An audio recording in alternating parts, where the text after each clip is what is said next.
ఆడపిల్లలున్న తల్లిదండ్రులు చాలా అదృష్టవంతులు కదా. నా మోనుగాడు పెద్దదైతుంది, ఇంకా నాకు పనిలో కూడా హెల్ప్ చేస్తుంది. ఇవాళ మా మోనుని కొంచెం మోను వాకిలి ఊడ్చవా అని చెప్పాను. ఇంకా చీపురు పట్టుకొని ఊడుస్తుంది. అటు సందుకెళ్ళి ఎలా ఊడుస్తుందా అని వెళ్ళి చూశాను. షాక్ అయిపోయా. చూసారు కదా ఎంత బాగా ఊడుస్తుందో. అసలు దుబ్బంతా మంచిగా ఊడుస్తుంది. నిజంగా ఆ ఏజ్ లో నాకు అసలు పని చేయడమే రాదు. ఇంక ఇప్పుడైతే నేను సంతకు వెళ్ళి వచ్చాను. అసలు సంతలో ఒక ఇన్సిడెంట్ జరిగింది. నాకైతే ఫుల్ ఒళ్ళు మండిపోయిందబ్బా. ఇంతకీ ఏమైంది శైలక్క, ఎందుకు అసలు ఒళ్ళు మండింది, రీజన్ చెప్పు అని అంటారు కదా. మీకు చెప్పడానికి ఎర్లీగా అయితే వచ్చేసాను. ఇంటికి వచ్చి రావడమే ఇంక వీడియో అయితే తీస్తున్నాను.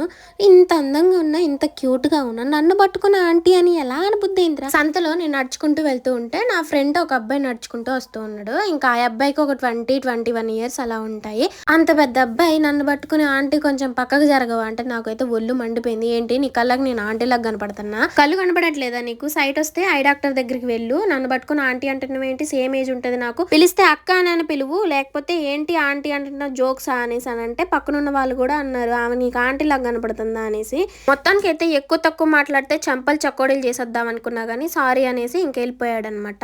ఇలాంటి వాళ్ళు ఉంటారండి రోడ్ల మీద, మనల్ని ఏడిపించాలి, బాధ పెట్టాలి, నలుగురిలో అల్లరి పాలు చేయాలని చూస్తూ ఉంటారు. వాళ్ళకి కరెక్ట్ ఆన్సర్ చెప్పేసి రావాలి, లేకపోతే రెండోసారి అలసగా తీసుకుంటారనమాట. మీకు ఇలాంటి సిచ్యువేషన్ ఎదురైతే కామెంట్ సెక్షన్ లో షేర్ చేసుకోండి. వీడియో నచ్చితే కుసంత కుడిసేస్తే లైక్ కొట్టేసి వెళ్ళిపోయింది. Bye friends.